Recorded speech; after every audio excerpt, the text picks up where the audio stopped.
Aí, pessoal. Bem pequenininha, mas bem aconchegante, ó.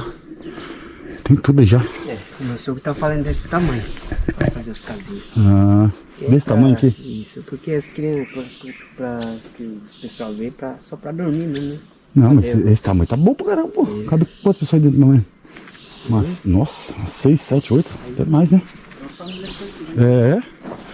É pequenininha, mas top, pô.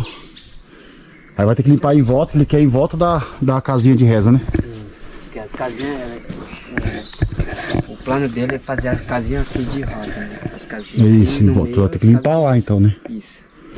É. Ficou tempo que eu... Então, mas eu falei, se ele quiser, o cara que eu conheço lá, meu amigo lá, ele vem, pô, ele faz essa casa de reza pra ele, pô.